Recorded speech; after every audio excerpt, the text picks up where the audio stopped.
The WNR is live.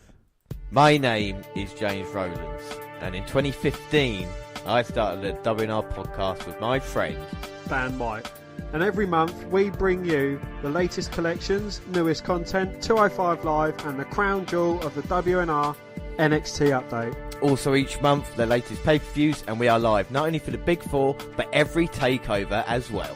Plus, in 2019, we go back 20 years and witness the Attitude Rise and the WCW's demise. Until we've watched everything, we are with you, and we are the WNR.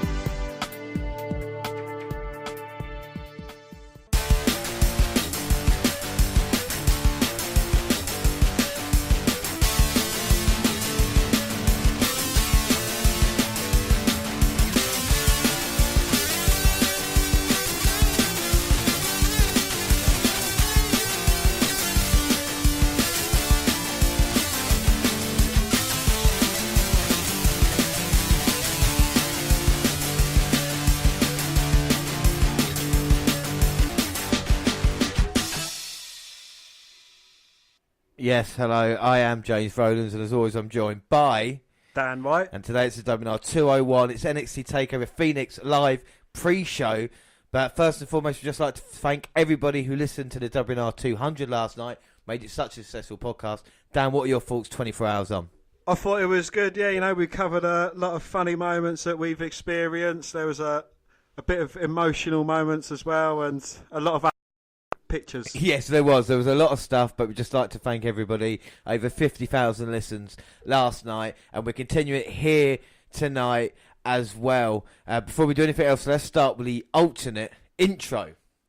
When the Pick of Destiny was released, it was a bomb, and all the critics said that the D was done. The sun had set and the chapter had closed. But one thing no one thought about, that the D would rise again, just like the Phoenix will fucking rise again. That's right, the Phoenix will rise again, yeah. And that was the Rise of the Phoenix by Tenacious D. Of course, we are at Takeover Phoenix here tonight. But what a show we have for you tonight, Dan. We've got games, NXT update, a mass debate, shout outs. But we'll start with the NXT news. So Dan, start with NXT news. Dream is a deft hand at generating buzz around himself, not only through his in-ring style and charisma, but also via his social media presence. From wearing trunks instructing Vince McMahon to call him up to the main roster, to encouraging the WWE Universe to bombard the company with requests to see him on Monday Night Raw or SmackDown Live, Velveteen Dream knows just how to harness the spotlight. This time, however, Dream has sent a message directly to his employer. He will be featured on this Wednesday's episode of NXT, which also happens to be on the final show prior to NXT Takeover Phoenix event on tonight. He tweeted the following before locking his account. "I know my worth. The past year I've created a special atmosphere at NXT Takeover.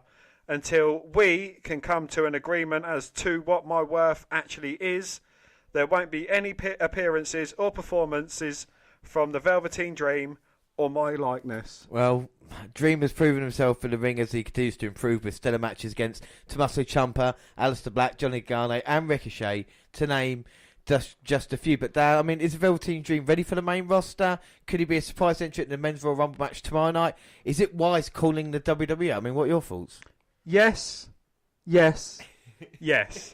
think he's definitely ready for the main roster, because there isn't a character like Velveteen Dream on the main roster, and I think he would be a great asset to either Raw or SmackDown Live. Could he be a surprise entrance at the Men's Royal Rumble match? Well, I don't want to release any spoilers just yet, but he might be on my list. He might be on James's list. We've got tons of bonus games we're going to play on the podcast tomorrow. Not only are we live for the Royal Rumble. And is calling out WWE a wise move? I think it is, yeah. Because it gets yourself noticed, it gets yourself out there, and it buzz around yourself. Yeah, I mean, it's the thing, isn't it? And if you're making a noise, then there's going to be attention paid to him. Someone like Velveteen Dream has been excellent in NXT. He just definitely deserves a chance. But like we said, it's NXT Takeover Phoenix. Just it's 10:05 now, so just under 2 hours away. And there's going to be a couple of matches recorded beforehand. And one of these I'm really looking forward to because it's going to be Marina Shafir and Jasmine Duke. And they're taking on Io Shirai and Kairi Sane. Well, the four horsewomen of MMA played a pivotal role in Shayna Baszler's victory over Kairi Sane, much to James's chagrin, at the last TakeOver event. This TakeOver, Sane gets a chance at revenge when she teams up with her fellow Stardom alumni, Io Shirai. Yeah, the four horsemen tandem of Shafir and Duke is 0-1 on NXT programming. They lost their first match against the team of Io Shirai and Dakota Kai on the November 28th tapings. Io Shirai is 6-2 on WWE programming. Her only singles loss came in the finals of the Mae Young Classic this year. I can't remember who she lost to. She lost to your pick, Dan, Tony Storm in the final. Yeah, that's right, yeah. Her only other loss was in a fatal four-way match, which was won by Bianca Belair, earning her the right to face Baszler on Saturday, tonight. Well, Kairi Sane is 17-4 in singles matches in WWE programming. Her only loss has been to Shayna Baszler 3 times, and Lacey Evans once. She's not 1-0 in tag matches and 1-3 in multi-person matches. And also the Street Profits will take on the Forgotten Sons. Yes, and the Forgotten Sons are 3-1 on NXT programming. Their only loss was to Heavy Machinery. Their most notable win thus far was against the Street Profits in their debut win on the August 23rd set of tapings. Yeah, the Street Profits went 3-5 on NXT programming in 2018. They are one of those to start 2019. However, they're also the current Evolve Tag Team Champions. But Dan, we are here tonight, NXT Takeover Phoenix. Are you excited for the event?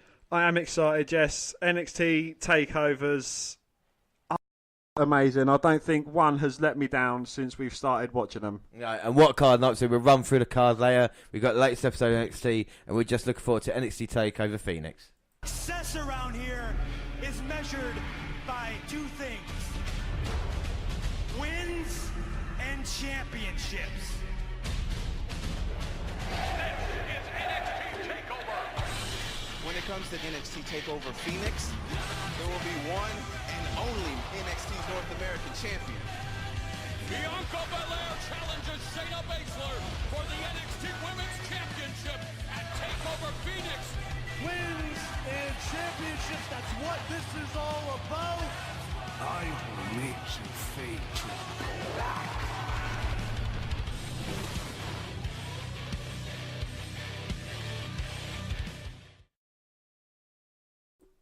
So yes, that is NXT Takeover Phoenix. Through the card in a bit, but let's move on to shout-outs. Yes, the first one is from Lil Savage. And man, how long has it been since there's been a really good women's match on TakeOver? It's ever since Oscar left, there hasn't been a really great women's match in NXT that stood out. No disrespect to Shayna. I think she's doing great heel work, but most of her matches are just decent to good. But she isn't on the level of Oscar, Sasha and Bayley.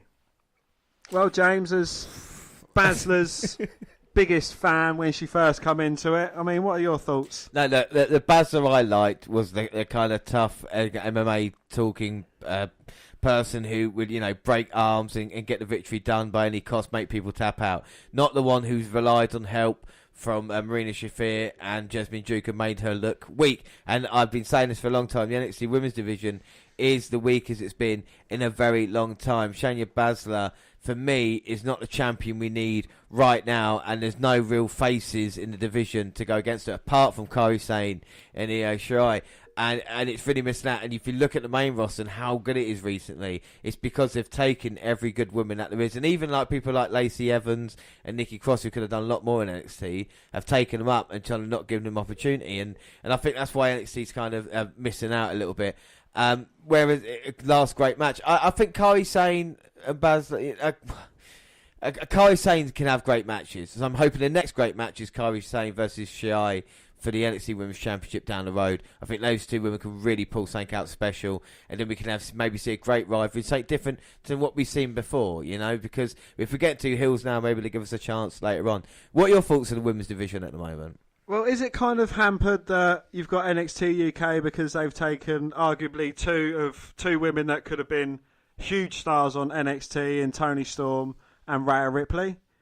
You know, I think they need to bolster their talents. I know you've got the potential incoming of Viper or Piper Niven. She would be a great asset to have around.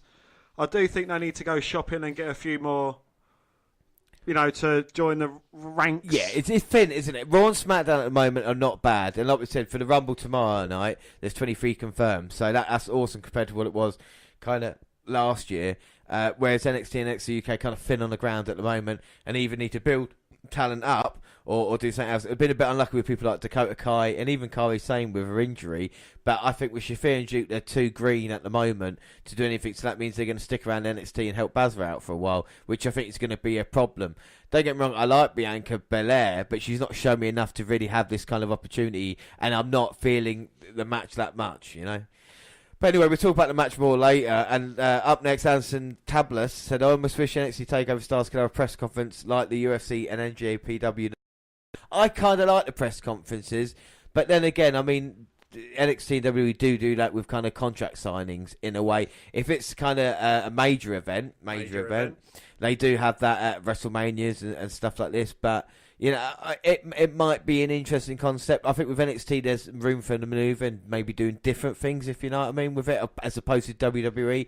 And I think we've seen that in a kind of more focused on action than we are stories. But, you know, maybe having a kind of away, if that's what you want to do, is someone like Matt Riddle or, you know, the people, Baszler or something like that, if you want to try to make that good, you could do. What are your thoughts on having anything extra to take over, like press conferences or even a post show or something like that, maybe? Well, you can't help but think when SmackDown eventually gets taken over and moved to Friday nights, it's going to have that kind of feel about it because they want to focus it more around wrestling. So, you know, I think that might be shifted off to the SmackDown brand when that finally changes hands. It would be something different, but, you know, again, I think we've got enough of, you know, ex-MMA fighters coming over and, you know, honing their craft into wrestling. So, you know, I think too much of it will make it seem like it's meant to be UFC when it's not. It's its own product. Yeah, and I think this is the thing with NXT. I think they've got the balance right at the moment when it comes to kind of main event stories and how they sell them. There is room for manoeuvre somewhere down the road, but at the moment, I think it's just fine, you know. Yes, well, moving on, and Bobby Farmer, 17, says, I love Shayna Baszler, the submission magician, and have her work cut out. But Bianca Belair is an unstoppable force, and has an undefeated streak. I can see her as the new NXT Women's Champion, and the Four Horsewomen won't be able to stop her. I love Bianca's 450 splash on Sonya Deville at WrestleMania 34. Well, I mean, like I said, some people are huge fans. You were on Twitter earlier, called Getting Everybody Ready for WNR Live, and there was a little poll online, wasn't there, about what match you're looking forward to, and I think it was Baszler and Belair actually had the second in the kind of poll. It was top. It was top, yeah. So, I mean, it was kind of interesting. Maybe we're not feeling it as much, but I love Baszler, but it's not right for her at this moment in time. Otherwise, or if it was, I've had that character the way it was with Shafir and Duke doing it at the start, you know? Because it is a kind of undisputed era thing as it is. With Belair, she's got to show me a little bit more. I've said this before. She is an impressive athlete, and you know she can do a couple of great things in the ring. But it's more about telling a story. I'll be happier if there's a story told tonight that we can get into, as opposed to kind of a fantastic match. At least something, you know, that we can sink our teeth into. Yeah, it's. I agree with that. It's you know, they're two women. I've made no bones about that. They haven't impressed me enough in the ring to be classed as, well, potentially the top two women in NXT.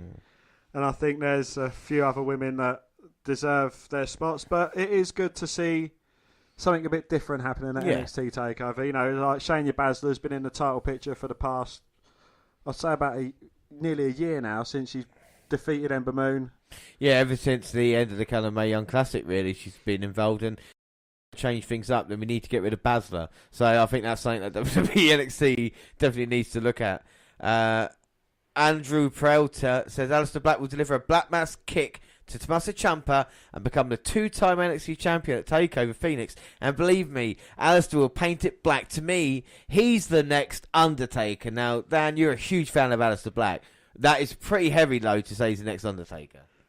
It is a good shout, but I'd prefer him to be the first Aleister Black. You know, I don't like people having to live in other wrestlers' shadows because he is certainly a unique character in a completely different ballpark. I know you've got like the dark and mysterious side to him, and he comes out in a plateau of smoke with his rock music playing, but you know, I think Aleister Black is a completely different kettle of fish to what the Undertaker is. I mean, sorry, but I mean, like I said, with Aleister Black, you can have a kind of cool, kind of mysterious character who's like kind of ass kicker, but it doesn't need to be. As in, if you protect him well enough and you can use that character right, then of course Aleister Black can have the kind of longevity of the Undertaker. But I think the Undertaker's a very special source. You see how difficult it is for Bray Wyatt. Everybody said that about him when he first came, and I think with Black, he's been so well protected in NXT. And even when it's not gone his way, like the injury, they wrote into a storyline of who done it. And I think I kind of sold it even more. Do you know what I mean? So I think that's really interesting with Aleister Black. How far do you think, not in just your opinion, but with what WWE will do with him? Do you think, not he's going to win the title, but what else can he do in NXT, and when will he go WWE? What was he going to do? I think he could make a huge impact on the main roster, and I know we've seen a lot of wrestlers go to the main roster and not quite hit the stride they was at when they was, you know, when they'd left NXT. But if it seems that Aleister Black's going to go up and they're not going to do anything with him, I'd sooner him stay down in NXT and carry on having his, and then, you know, gradually move up to the main roster. I don't want to see Aleister Black fall flat. No, and this is the problem, isn't it? You know, we love him, and for that to be wasted and to be in a couple of years' time not used correctly, it's going to be a horrible waste for someone of Ali B's talents, you know? Well, Justin Givens, and, you know, I think this is a great statement that he makes. I don't think Vince will push a dude who only says bro as his catchphrase and wrestles without a pair of wrestling boots, to be honest. Don't get me wrong, I think he's very talented, but it's a fact. And they basically give him Mojo Rawley's gimmick. Yeah, and ever since I've just read that, I'm not a fan of Matt Riddle anymore. Because it's a horrible gimmick to give.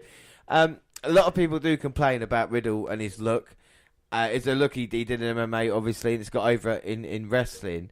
But I'm just not sure. You know, I've talked wearing boots before and what trouble that can have. Rusev had it, and we see it there. And I think there's a lot of things. But you've got more problems with Riddle than I have, though, haven't you? I have. I think he just looks completely ridiculous. Yeah, he may be a very talented guy, but, you know, someone coming from MMA, he's bound to have some good moves. Yeah. You know, I don't think I'm not too overly keen on the fact that he advertises it and, you know, he's blasé about it. Yeah, you know, everyone likes a drink, and you've seen wrestlers who visibly like a drink on screen. You know, APA, Austin, even the Sandman liked a drink or two. Yeah.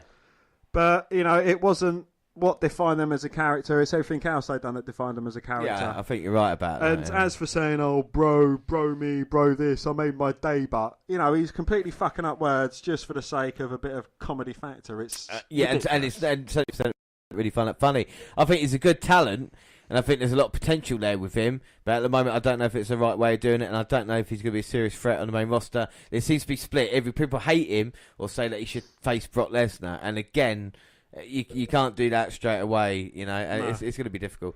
Claire Levon said Cassius Ohno's an NXT veteran who's only there to put over younger talent in NXT, the Dolph Ziggler of NXT.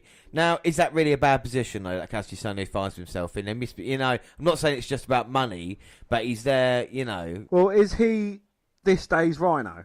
Because Rhino was down in NXT. I remember him teaming with Corbin ages ago in a Dusty Rhodes Tag Team Classic. He was having matches against the newer talent and eventually putting them over. I think it's a bit like that. I think it's a bit also like with Robbie Brookside or William Regal, someone who's the kind of, you know, backstage who can give you advice. Cass Ohno's been doing this for like 20 years now. Like I said, came through with people like Daniel Bryan and CM Punk, so he's been there and done that on. He knows, you know, what's kind of the best out there. He's worked with all these guys. Everybody that's come through NXT, like you said, in the past 5 years or so, has worked with Cassius Ohno, getting his experience. You know, obviously he's putting them over. But I think for him, you know, there's a lot of worse things that he could do right now, and people still know who he is in NXT. And it's a job that he could do for the next few years and still not you know, not having any trouble with it. I'm not saying that he's going to stay there just because like the money's all right, but it must be pretty comfortable at the moment, especially when there might be other places to be interested in, just not only because of his talent, but just because of the amount of experience that he's got and probably what he does backstage as well for the younger guys coming through and going, fucking hell, this guy used to wrestle against, like we said, CM Punk, whatever it is, and now I'm getting to face him. Well, would you class Cassius Ohno as, despite not being a champion, but a locker room leader in NXT? Yeah, I think he is, and I think he's one of the most underrated guys on the roster if people don't know about him, especially kind of his early work, not stuff he'd done in WWE.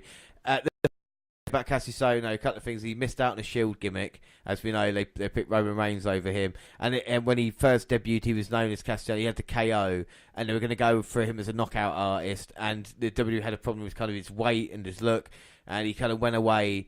And WWE decided after that, like, we're not going to use him as a kind of main event or even a kind of big mid-card talent. If you are going to be there, you can do your job in NXT. And as we've seen with him, don't get me wrong, I love the husky wrestlers like Trent Seven, but he's got a kind of, he should, that kind of look's probably not going to be main event in pay-per-views in 2019, 2020. I might be wrong about that, but. Well, moving on, and Stephen Chung says Ricochet is incredible in ring, absolutely incredible. But again, it's the mic skills. I don't know. Does anyone else think it comes off very bland? Well, you're Ricochet's biggest fan. You're wearing a Ricochet t-shirt right now as we talk. I am. I'm no longer confined to my Enzo Amore t-shirt, and I'm free my t-shirts that I've purchased or that you've purchased for me for Christmas and birthdays. So what are your thoughts on it? Again, I completely agree with you. He does things in ring that you couldn't even think of. But I'm not sure, is someone else writing his stuff backstage for him? I think he could work a bit more on his mic work. But, I prefer someone that does their talking in the ring.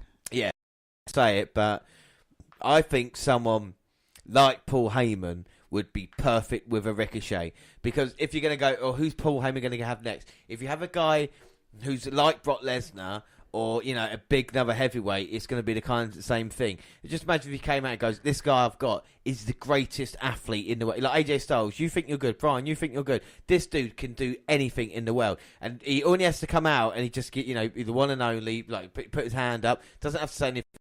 Heyman going, this is what I do. He gets to the ring. Ricochet's Ricochet anyway, isn't he? And then build up confidence with Heyman until you finally kind of have the turn, because Ricochet works as a face. But like I said, he's not one of these guys that needs to say a lot. I don't want to compare him to Rob Van Dam, but like when RVD came into it, he was kind of so different for everybody else. And people were like, well, all he says is like, yeah, man, and dude. And it's like, yeah, but look at the shit he can do in the ring. I think with Ricochet, he's not done half of that yet. I think, but part of the reason he's come here to kind of show everybody he can do, if you know what I mean. And I think with him, there's an awful lot of potential. I mean, he's not great on the mic, but he's not too bad, Well, he says what he needs to say, and, I think he just gets a better reaction when he's doing what he does in the ring. Yeah, I mean, I love those, when at the start, and they haven't done it recently, but they will do it again. The kind of Superman poses and, the kind of the way he jumps out the ring and just lands, I see that working on the main roster no matter what his kind of gimmick is as well, Yeah, but, see, teaming him up with a voice or someone like that, I think it would work wonders for Ricochet. Because, you can have him not saying much and his hype person putting him over all the time. The thing is, you're backing Ricochet up if he's just like, all right, he's not saying a lot, we just back up what he does in ring, then he's going to be on the top of the list of workers in WWE as well, I would say we're huge fans of Ricochet on this. Trey Joan Mabry says, can't wait for NXT TakeOver Phoenix and Royal Rumble for this weekend. And yes, like I said, we can't wait. Like I said, we had the WNR200 last night. We've got the Royal Rumble live tomorrow. We're there at 10 o'clock to give you the live kickoff. And we've got so much in store with games and anything else like that. And the Royal Rumble is a kind of excitement in the air there's not for most weekends, Dan, isn't there, Indeed, yes, because, taking NXT out of the equation for the minute, the Royal Rumble is definitely our favourite pay-per-view. It's something, it's always full of surprises. You've got some great moments in there. Not necessarily the Rumble match itself, because some of them fall flat like 99. Yeah. But, it is good seeing surprises, returns, debuting stars, NXT call-ups, 205 Live call-ups. You just get a whole plethora of wrestlers in there, and it just goes crazy. And you've got two Royal Rumble matches. Yeah, I mean, the 2 Royal Rumble matches are going to be great. I just hope I don't get bored of Rumble matches. I don't want to say it in a horrible way, but maybe in a couple of years' time to have 2 Rumble matches. Like we moan about having too many Chamber and Hell in a Cell matches. Will that take it away? Can you be that innovative with 2 Rumble matches every single year? So we'll see what happens there. But then again, I love it. But the NXT Phoenix card tonight as well. I love takeovers. Win, lose or draw, prediction-wise, it's kind of enjoyable events because you're going to be entertained no matter what. Well, Amy Lucia says Undisputed Era will be Evolution's successor.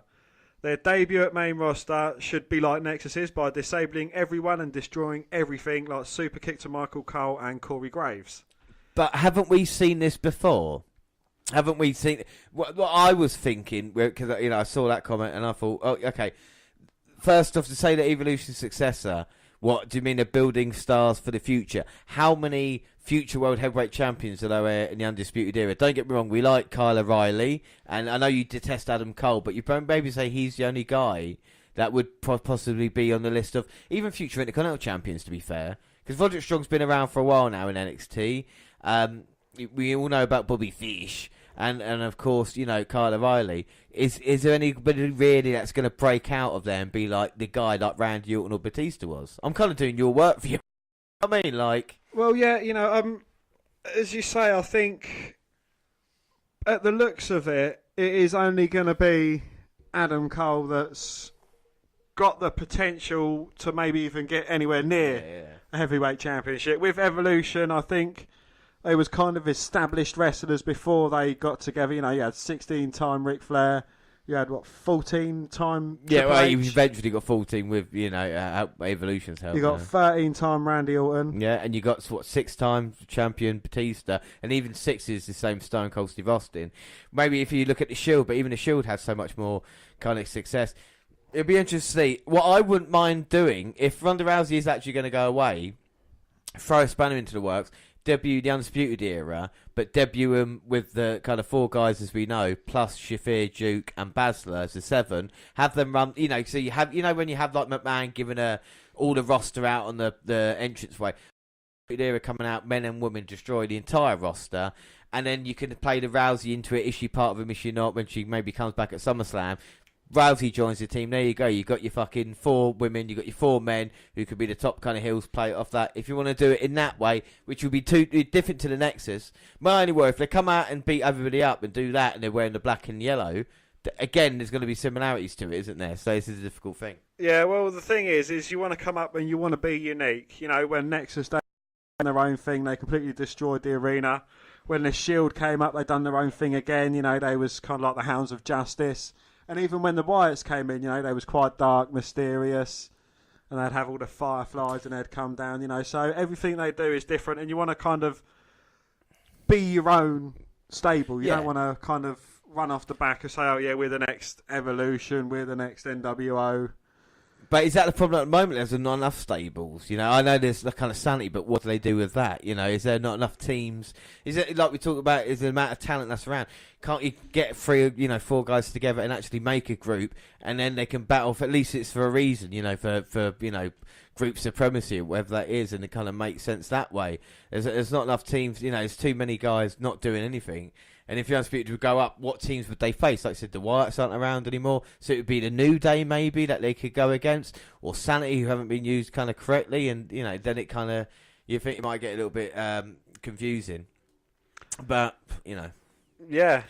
Yeah, well, that's it for shout-outs. Just like to thank everybody who's... obviously emailed in these past couple of days, like I say, from the WNR200 and today's NXT Takeover Phoenix.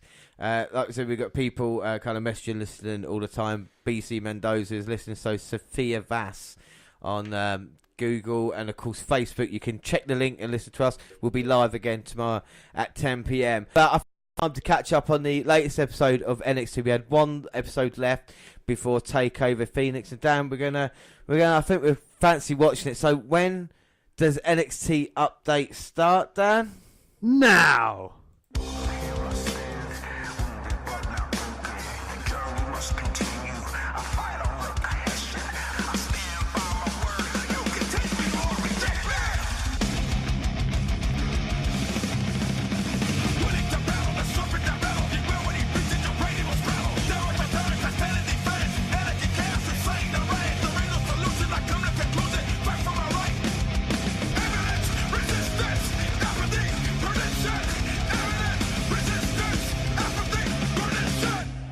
So it's episode 488, January 23rd.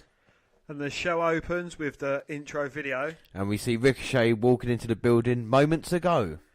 And Velveteen Dream makes his entrance and begins talking, saying he's got a sparkle in his eye or something special in his sights. Correct him if he's wrong, but the Dream waits for no man. But if they really knew him, they'd know the sparkle is a sparkle of championship gold. More specifically, the North American Championship. So it's high time for the Dream. Shock the system. Adam Cole, baby! And Bobby Fish make their way out. Cole tells Velveteen Dream to pump the brakes because everybody knows that 2019 would be the year of the Undisputed Era. And they're going to capture not one, not two, but all the gold that NXT has to offer. Riley and Strong are busy getting ready for another successful title defense, but they're here without any gold to speak of. He and Bobby don't like showing up empty-handed. So very soon they'll have gold around there. Velveteen can continue to dream on. Bobby shames Dream for getting the people's hopes up and tells him he's got to learn to live in reality because 2019 will continue to be their era. And that is undisputed. Dream says he's okay to dispute that claim. In fact, but only if it's okay with Adam. Oh, and that sends Fish running into the ring, going after the Dream. Dream throws Fish out, and then Adam Cole as well. And then the way the Dream's just scurrying out the ring backwards. And he gets one over on the Undisputed Era side. The Dream looks quite strong there. What are your thoughts on the opening segment? I thought it was good, yeah. It makes Velveteen Dream look good. It's just a typical undeserving era again. Wait until their opponent's back's turned and then trying to attack him from behind. I'm not too keen on the Undisputed Era, so I'll just leave it there. And I mean, it just shows how great the NXT roster is when you've got people like the Velveteen Dream, Adam Cole, Bobby Fish, and they're not going to be a takeover, so we get to see him here tonight. And commentary hypes Takeover Phoenix, and this takes into a video package for Shayna Baszler versus Bianca Belair. A recap of Cassius Ohno's victory over Keith Lee and the ensuing Matt Riddle run-in follows, along with the announcement of Cassius Ohno versus Matt Riddle for Takeover Phoenix. And now we're getting Danny Burch and Oney Lorcan versus Fabian Eichner and Marcel Barthel. We've seen the EU connection in NXT UK, and I got to say I've been impressed with Eichner and Marcel. But of course, they are going against Lorcan and Burch, who are tag team of the year, Dan. 1 and 2. Yeah, I think they're a great tag team, the Brit-Am connection. You know, you got the EU connection and the Brit-Am connection. They're all connecting countries together. Well, I'll tell you something, these two teams could be in NXT, could be in NXT UK, you know, because of the way, like I said, where they're both based. It's only Lorcan, that's the only North American. But Eichner just gets a tag in. That's a lovely tilt-a-world backbreaker. Goes for the cover, but only gets showed off at 1. 1. Now Barthel back in, and they're working away. And already, same trunks coming out to entrance music. They look like a proper tag team at the moment. 2 young men. That's what you're looking similar. Trying to be a bit Austin-esque. Yeah, well, I'm sure they'll have the logo soon once they, get a few victories under the belt. We've seen them be successful in NXT UK. We'll see if they can get a victory over former number 1 contenders to the titles. But what's more important in this is that all 4 men look like proper wrestlers. They're wearing, trunks, not long trousers, or, they've not got a top on. They've got their trunks, knee pads, high leg boots. Looks absolutely great, Exactly, and they're all short hair as well, all bald really, apart from Marcel. But Lorcan gets a tag to Burch, and he's cleaning house now, taking out Fabian Eichner. Marcel comes in, gets caught with a step up in Seguri. They're quite clean shaven as well, apart from Oney Lorcan. And Burch off the second rope there, taking out Eichner, now nips up. Lorcan tags himself in, and the NXT fans shouting 1-2, but Marcel's stopping that. Looking to finish it, but Marcel throws Lorcan into Burch. And the air raid crash there by Barthel. Looks to send Lorcan out, but Lorcan sends him scurrying. And now this is what Lorcan's best at, these uppercuts straight to Eichner. Oh! Gets turned inside out by a lariat from Eichner, though. Impressive, and then Marcel back in the apron. Do you think that's what makes a great tag team, though? So, a pairing that has a great segment fighting against each other, and then they team up. We saw it with the Bar, and now Lorcan and Burt. Yeah, I completely agree with you. And now Eichner's got Lorcan in trouble, goes back to his corner, getting quick tags to Marcel. And we can see a double team move. Marcel picks up Lorcan, puts him on the top turnbuckle, tags the Eichner. And throws into his partner. Oh, like a brainbuster suplex. Eichner suicide dive. I think Danny Burch missed most of that. And Double springboard moonsault to... oh, but Lorcan managing to kick out. that was beautiful by Eichner. They're springing off both ropes to hit that moonsault. But credit to Barthel, went flying to the outside. And now Eichner's looking to pick up Lorcan. Got him in a powerbomb. Uppercut, but and what a great tag team match this has been. Can Eichner put away only Lorcan? Uh-oh, Lorcan's got hold of Eichner. Sort of slapping away. Uppercut off the ropes. Suicide dive over the top. Takes out his own partner.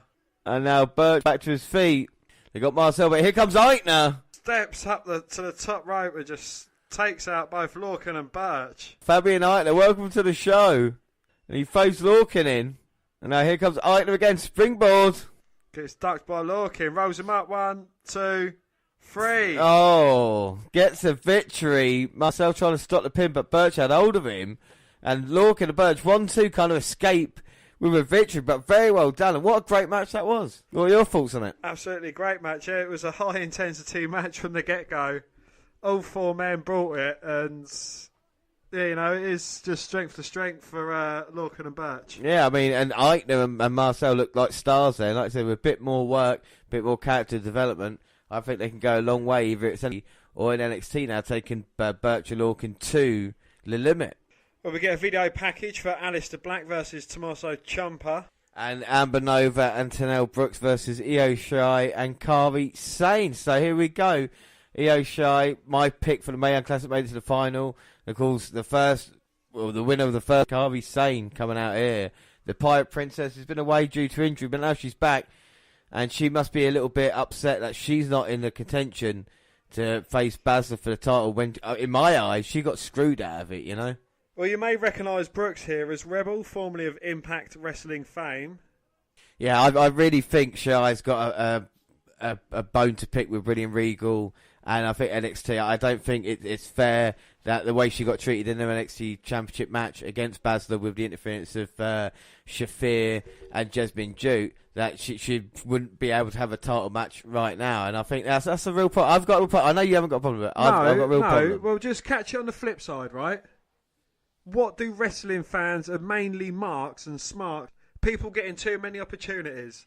If they give someone else an opportunity for now, they won't get pissed off with Io Shirai. But you're not excited for Baszler versus... No, I'm not excited for it, but if it was different. But if it was Sane involved... Yeah, but it's something different. Yeah, but if it was Sane involved... If it was Sane involved, then it'd be, same old Sane, getting fucking rematch after rematch, yeah?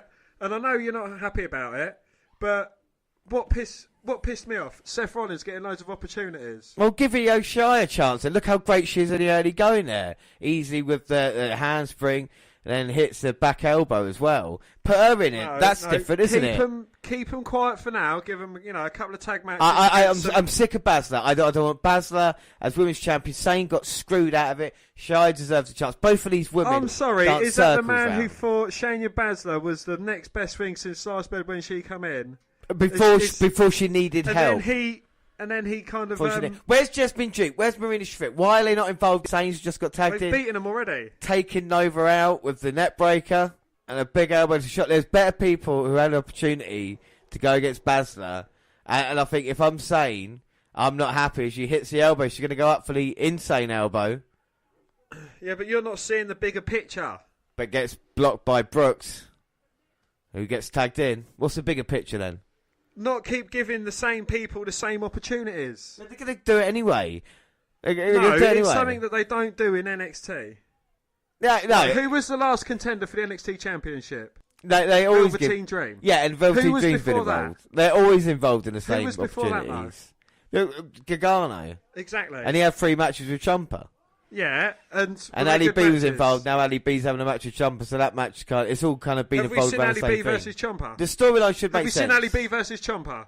We haven't seen one-on-one match. No, exactly. Actually, we have on NXT. Yeah. That was there last year.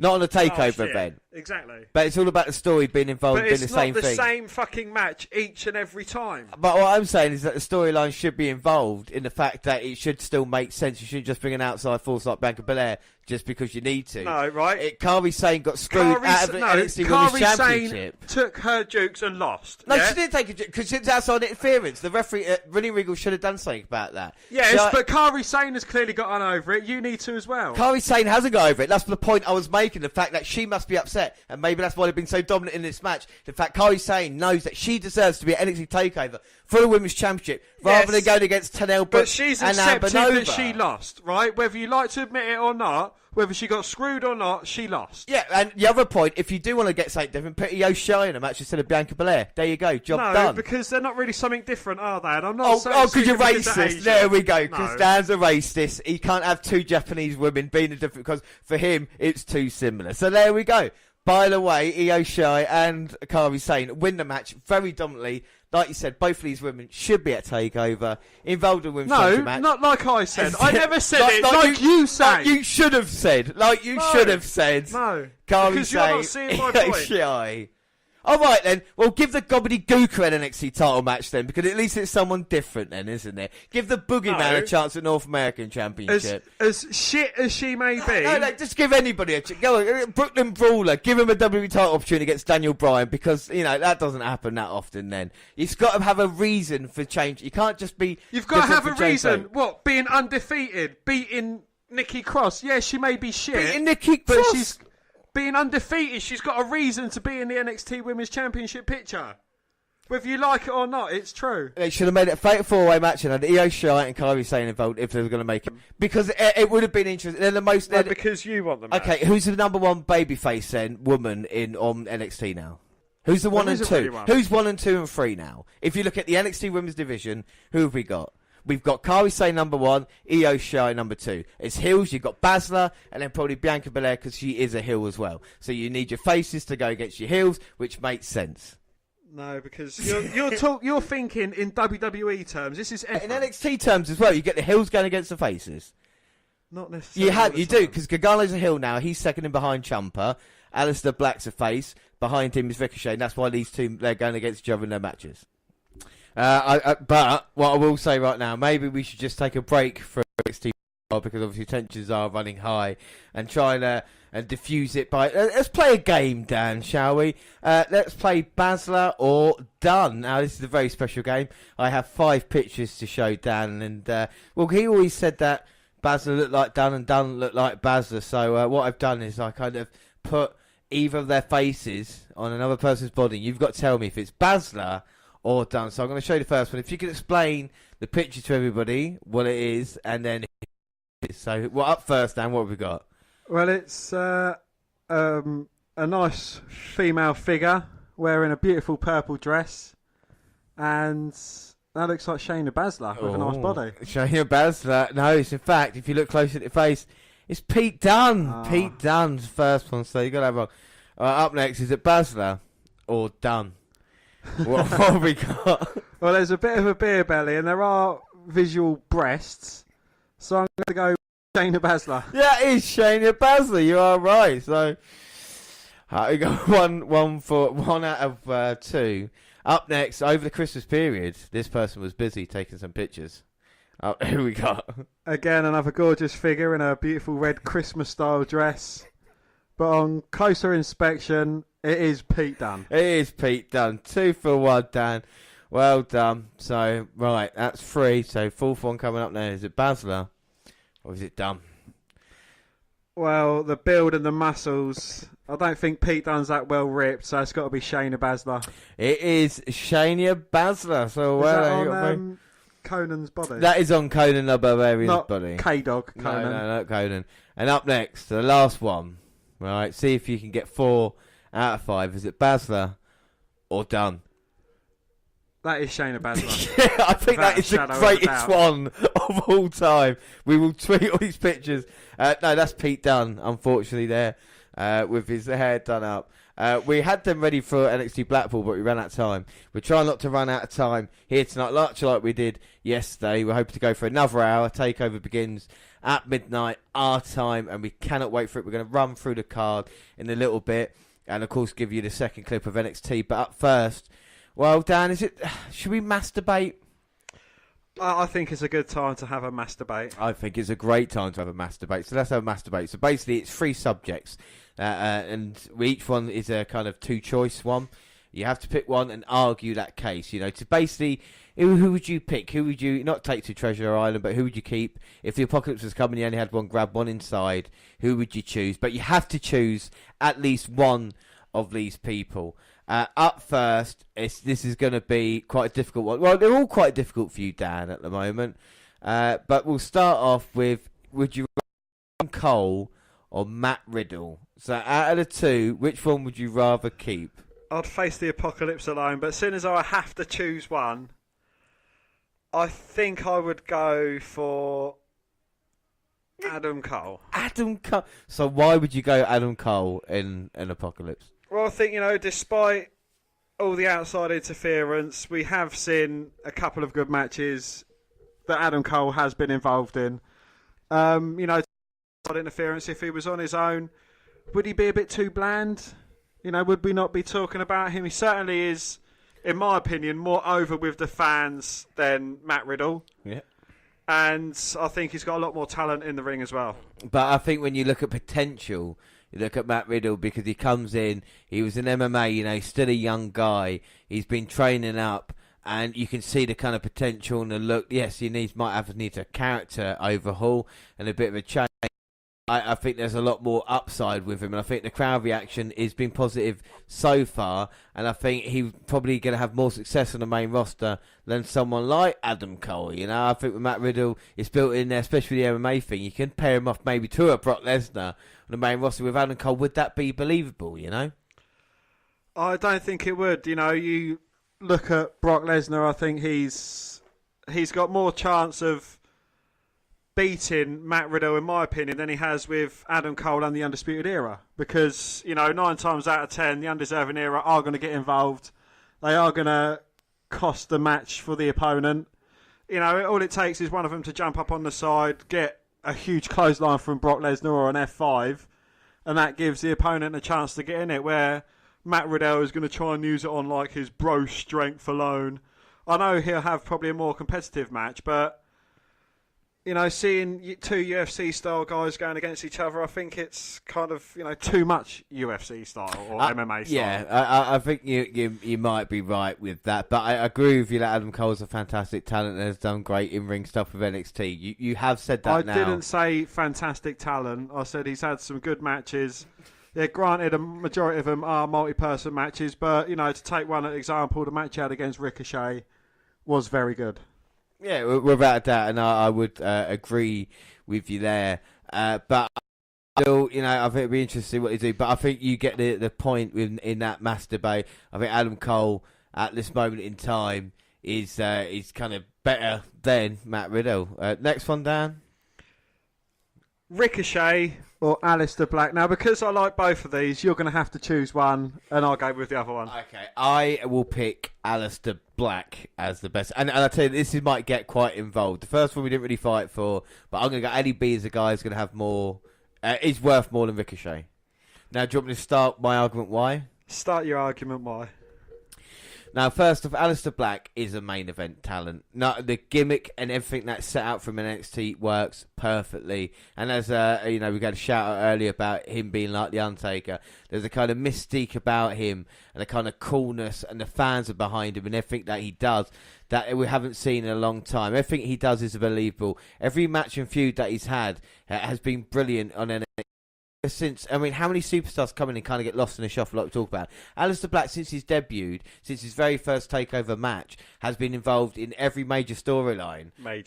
Going in kind of NXT. When you think about the NXT Championship online, his feud last year with the Undisputed Era, and Adam Cole was the forefront of it, being attacked by Gargano, and now he's back in the title picture, and people are not really questioning it that much, because it is Aleister Black and kind of what he gives. And I feel with WWE, if he goes up to kind of SmackDown, that will work perfectly for him. He's like you said, a man of few words, and I feel with SmackDown, if you want to give him like an Intercontinental Championship run or US title run, that would work. And even, being a guy, because the fans are definitely going to get behind him. He's going to be one of those guys the fans really love. And I feel in a Royal Rumble, so that, or even the Money in the Bank would be perfect. Because the Black Mass kick as well is a move that could be used to hit it on anybody at any time. And you kind of get the job done, and I think that can get over. I think the way he is as well, I think it's perfect. Go on then. Well, Ricochet, where do I start with Ricochet? I mean, he has, since debuting, he has been involved in, arguably some of the best matches in NXT that we've seen. The things he does in the ring are extraordinary. You talk about Rey Mysterio and his resurgence since, coming back to WWE and the great matches he's had against Andrade Almas. I think that Ricochet takes it to the next plateau. He takes it a step up. The things he does are gravity defying. He can move about a lot better than the likes of Sin Cara, Kalisto, for example. You put him in a ladder match and you watch him do like a 1850 off the top of that ladder and, your jaw's going to hit the floor. Whether he can reach the main event, I'm not 100% sure that he could, but I think, if the likes of Seth Rollins, Daniel Bryan, a couple of smaller guys can get to the top, then, I've no doubt that Ricochet should deserve to be up there as well. Yeah. But, I mean, you said about Ricochet being amazing in the ring, which he is. But is there anything we've really seen in NXT that he can do that Aleister Black can't? When you look about the quality of storylines that Aleister Black's doing, even with the ropes and the kind of high risk, I mean, he sits where he wants as well. That's another cool manoeuvre. And it's kind of like, I think he can match Ricochet in that department if you look at the kind of matches that he can have with different people. I mean, he had a good match with Lars Sullivan, for fuck's sake. And I think that's going to be vital in the main roster. Can he be believable? We mentioned Brock Lesnar as a kind of guy, and people might hate it, but he's the guy WWE look at and go, that's our champion. Who's going to be good going up against him? Now, Ricochet, but that, I don't know. It's going to be difficult to sell. Whereas Aleister Black going against him, the kind of coming out the smoke and the fog and facing off Black Mass kick to Lesnar. I'm in, you know what I mean? And I think that's why, don't get me wrong, I love Ricochet, but I think just with how WWE will look at him, just how kind of the normal people look at him. Ricochet is in serious trouble. If he goes to the main roster and it doesn't work out for him, he could be in 205 Live before too long, just entered as a cruiserweight. And he's better than that. Whereas I think in WWE, Aleister Black, there's no chance for that's going to happen. I don't think, even if they, is he going to be a type of guy that's going to be in the main event? No, because there's something special about him. He's got the kind of Nakamura feel, whereas Ricochet, I don't know what could happen, but, it might be the Evan Bourne, and that might be great for people who liked Evan Bourne, but it's not kind of what Aleister Black, and I think he could be, I think I'll have to succeed that point too, yeah. I'm sorry, but you made me kind of switch on to Aleister Black, because when he first debuted, I wasn't, sure about whether it was. But obviously, that kind of character. But with Ricochet, it's perfect as well, and I would love to see those two kind of mix it up before, either of them was to move up kind of to the main roster. It's a difficult choice, like you said, if you had to pick, you'd get rid of Cole and Riddle and keep Ricochet and Black, it'd be simple in an ideal world. Alright, so the last one then, so it's one each, and this one's going to be very difficult as well, but Dan, I'll let you pick a side first and foremost. Well, what are my choices? It's Ciampa or Gargano. I would have to say Tommaso Ciampa. Perfect. Because I was thinking that was going to be difficult. I go Gargano. Well, seeing as I just spoke so passionately, I'll let you start off with Tommaso Ciampa. Well, Tommaso Ciampa, he's made no secret about the demons he's had before and how he's overcome his, personal problems. Come back and, you see them in a tag team together. DIY, first seeing at them, you look at them both and you think, well, they're just going to be a tag team.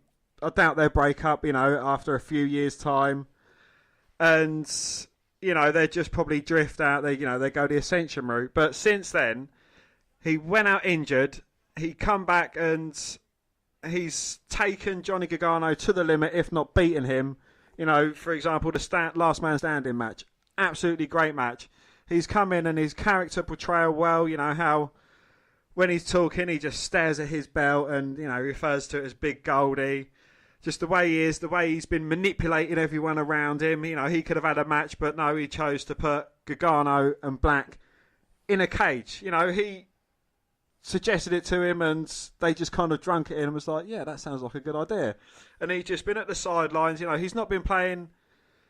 he's sort of been playing the cowardly heel, but he's been playing it really well and he's been backing it up in the ring as well. Having amazing matches, Velveteen Dream, Johnny Gargano, and he's just been tearing it down absolutely brilliantly. And I completely agree, but the problem is with that is that everything Ciampa can do, Gargano can do, if not better, then exactly the same. You look at where the story was on 205 Live, the CWC, and how that went about with DIY and a turn. And don't get me wrong, Ciampa has been a fantastic NXT champion. When not a lot of people thought he could carry the company, he's been brilliant. That match with Dream at a Takeover was phenomenal. But the problem is that the Gargano match against Black was probably better than that, And that's the thing. Gargano's been having a fantastic match. I cannot wait until the match against Ricochet, match against Aleister Black, what he's been doing with Ciampa. My only thing is that Ciampa has been fantastic puppet master, fantastic as a heel, but as a babyface, is he that great? If Ciampa was to turn face again, would he be able to get the fans behind him like he can as a heel? I'm not sure. You asked that same question with Gargano.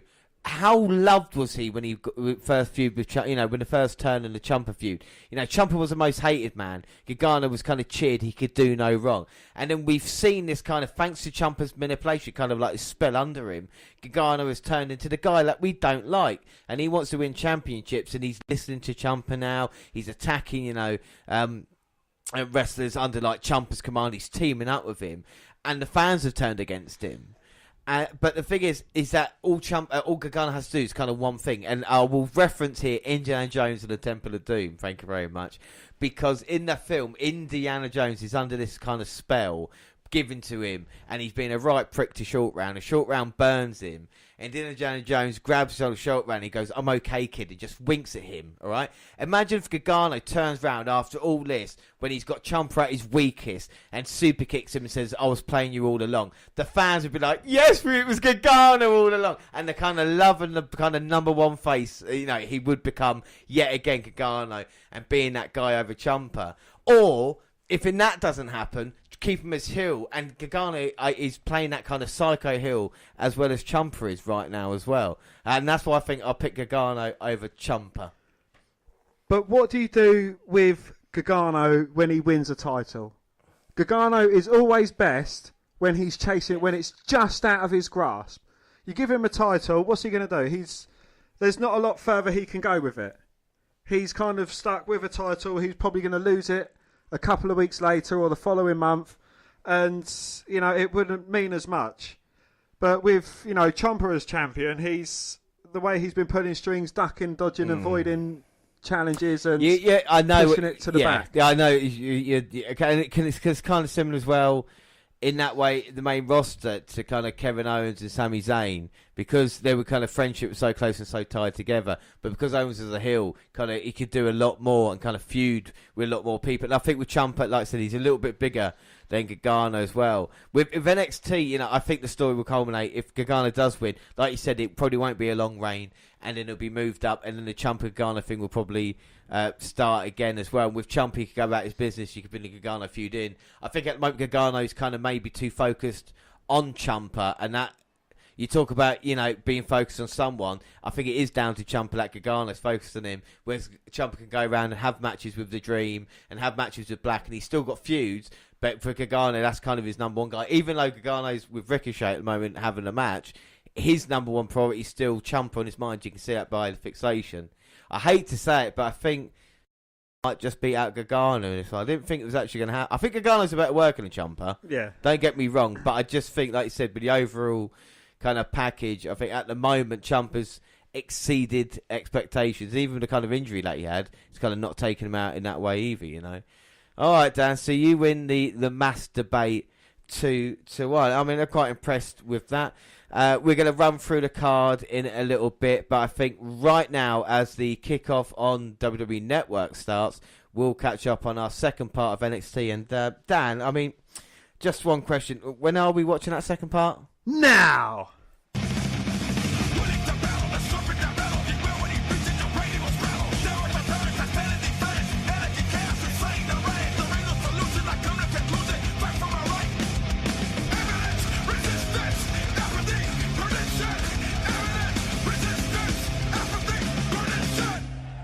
Well, we get backstage promo from Shy and Sane when they talk about how unstoppable they are until Jasmine Duke and Marina Shafir roll up. Oh, finally, don't want to come out and welcome Kari back from her adventures and pledge to send her out to sea. I can't wait until Shafir and Duke get their comeuppance. And our next match is Bobby Fish versus Velveteen Dream. So Bobby Fish in singles action. And I don't know if he's actually been in singles action since he came back from his injury. He's involved in War Games. But if you were going to pick a single member of Undisputed Era to kind of have the role Fish is having, I wouldn't pick Bobby. I mean, maybe Kyle O'Reilly, he's been impressing us recently. Even Roderick Strong's a better singles guy. And Adam Cole. I think it's because of the injury he's not involved in the tag team, isn't it, you know? Well, if you listen, Velveteen Dream specifically chose Bobby Fish for the match. Yeah, I feel with Bobby Fish, he was unfortunate with the injury because him and Kyle O'Reilly did come in, like you said, they came in a single first, challenging Aleister Black back then, becoming a tag team and going forward. And Fish, of course, the torn ACL has been out for a few months, and Roderick Strong had to come in as part of the Undisputed Era as the tag team, and they've worked well together. Riley and Strong have recently, and Fish has come back into the fold, and he's found himself in probably a better position than he would have been. He would have been in tag teams. He would have been doing, teaming up with Riley going against the War Raiders, and missed spot maybe for Adam Cole or someone else. You don't know if Roderick Strong would have ever joined the Undisputed Era. They've done well for what it is, but now they've got to deal with a foursome. Will they find gold in 20? Like you said earlier, Velveteen Dream pointing out and maybe putting dissension within the Undisputed Era for the first time in NXT, saying Adam Cole's your leader. You can see the reaction for Fish. He's saying, no, Cole's not the leader. We're kind of undisputed in our own way. Is the Undisputed Era about Adam Cole, or is Adam Cole about the Undisputed Era? The Undisputed Era is about Adam Cole. Because if you hear his statement, they're going to be going for all three championships. Right? So who, out of the Undisputed Era, who do you think is going to get the NXT championship? Is it going to be Kyle O'Reilly? Is it going to be Roderick Strong? Is it going to be Bobby Fish? Or is it going to be Adam Cole? There's a chance it could be Adam Cole or Fish, depending how well Bobby sees his opportunity. If he's great in singles, actually, you would think it would be for Adam Cole. And if you look at the past year, look at the past year in NXT, everyone would see Adam Cole as the leader. Yeah. But I think soon enough, if you look at how much help Undisputed Era has given Adam Cole in single matches, he's not been that successful really in one-on-one matches. Plus, would they just get bored? Will we maybe see an Undisputed Era with Adam Cole out of it if he doesn't do what he says? If he doesn't get NXT gold, will then they think, well, enough's enough, we've got our gold? If Fish was to win the North American Championship, would Cole then be the odd man out? I think this is interesting that they're kind of bringing into it now. It's not just we're hoping it's not the same thing but every as now. much as I hate to say it, but he gets the biggest response. Yeah, and they might use that to turn him proper face in NXT before building him up. Turn Adam Cole face? Yeah. With the Undisputed turn on him and then he comes back as kind of, more ass-kicker type. I think he's better as a heel, but he has done the face before, the Independence. But we're talking about this match. It's been a good one so far. A bit of feeling out process between Fish and Velveteen Dream. And Dream's got a very particular style. We talk about kind of NXT type. It's not the traditional NXT type you would see. It's more kind of main roster, but he makes it work. He's had some, you just list the great matches that he's had, against Ali B, against Ciampa, against, Gargano, just throughout. Against Ricochet. EC3. Just great matches from Dream, and he can definitely sell it in the ring as well and definitely tell a story. And the story at the moment is that the Dream's hurt his leg on the outside, thanks to Adam Cole's distraction. And that was definitely something last year we got bored with the amount of... And this is why I got so annoyed with the women's division doing exactly the same thing again, having outside interference. But it just doesn't need to be. We've seen what happens in NXT UK when you can use it correctly, Yeah, it builds characters up. Again with Adam Cole and Bobby Fish, you see them, they can't win a match unless someone helps them win it. And it puts a downer on their technical abilities. Do you think it's something different that, you've got the likes of... Just out here, Adam Cole hasn't got a match later on at the main show. Velveteen Dream hasn't? Or, do you think it's good that NXT changed things up? I don't have the same people representing in takeovers. I think the roster is strong at the moment, but if you look at the core group, it's been the same guys now, the same maybe 10 for the past 2 or 3 years, and I think that's helped the product rather than hinder it, as to freshen up a new face. The women's division has completely changed, and the tag team has, but I think with the main event, it's been Ciampa Gargano now for the past few years. The Undisputed Era has been around, 4 years? Dream's been around a couple of years now. People are saying when he's going to get called up. And it's the same with Aleister Black as well. Been around, 2-3 years. And they've kind of all been involved together. You wouldn't be surprised if he's involved in Ciampa, Gargano, Ricochet feud, because he's had feud with them. This time last year, he was losing to Aleister Black in an Extreme Rules match, And we know how he lost the championship to Ricochet as well. So there's history with him there. And if he wants to go for the NXT championship and Ciampa is champion, then that's going to be right down his alley. Whereas Bobby Fish likes that or not is another thing coming. And the Dream trying to fight off Bobby at the moment. A big knee to the face. And another one. Now he's on the top turnbuckle. And a drop kick right to the face. Goes for the cover, but Fish managing to kick out. And now the Dream with punch in the corner, just taking Fish down. Oh, but Bobby just kicks out his leg from under him. Now running the ropes, but Dream catches him in a spine buster. Now he's looking to go up maybe for that purple Rainmaker. One leg and all. Oh. Hits it. But Fish rolls him through. He's got that leg on the heel hook. Or a knee bar. Well, the knee bar's in and the Dream struggling to get to that bottom rope. And Velveteen can seriously tap here. He's in trouble. He's punching the mat in frustration. And Fish, with the bad leg, might have learnt a lot more about what injuries hurt the most in a leg and target out on the Dream. And then right in front of Adam Cole, Dream's reach for the ropes and Cole pulling the rope away. Referee can't see it. Oh, now he does. The referee having word with Adam Cole. Bobby saying, no, come on, leave him alone. And referee's going to say, you. No, Dream rolls up Bobby. 1, 2, oh. Rolls him through, picks him up in a fireman carry. Looking for that Dream Valley driver. No, Fish with the backslide. Oh, the leg's just too injured and Bobby going for it again. But Dream throws Fish into Adam Cole. Bobby back in the ring. Dream picks him up. Dream Valley driver. Up top. Well, one leg in basically a handicap match. The Dream off the top. Hits that elbow. Purple Rainmaker goes for the cover. 2, 3. And the Velveteen Dream picks up a huge victory here tonight. Dan, what are your thoughts on that match? It was good. I think it's kind of put Velveteen Dream back up on, going up towards American Championship or NXT Championship, or maybe to the main roster, if that's his ambition. Still makes the Undeserving Era look a bit weak again, though.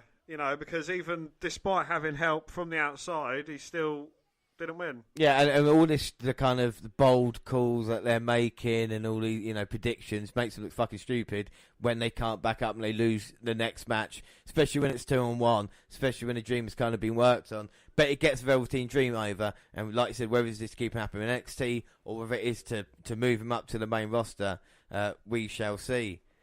We see Johnny Gargano entering the building and we take a break. Commentary hypes up Forgotten Sons versus Street Profits and Sane and Shirai versus Jeff for next week. And Ricochet makes his entrance and gets on the mic and says 2 weeks ago Johnny Gargano came out here and talked about being better, but not 5 minutes later he blindsided him with a super kick. The way he sees it, 2019 Gargano is the same as 2018 Gargano, and the only thing he did in 2018 was show the world his true colours, that he only cares about his own miserable self. But in 2018, Ricochet showed his own true colours when he won the NXT North American Championship and showed the NXT universe that he's something Johnny is not, a champion. Johnny comes out and says he knows what he's trying to do, and if this was 2018, he'd rush the ring like a madman.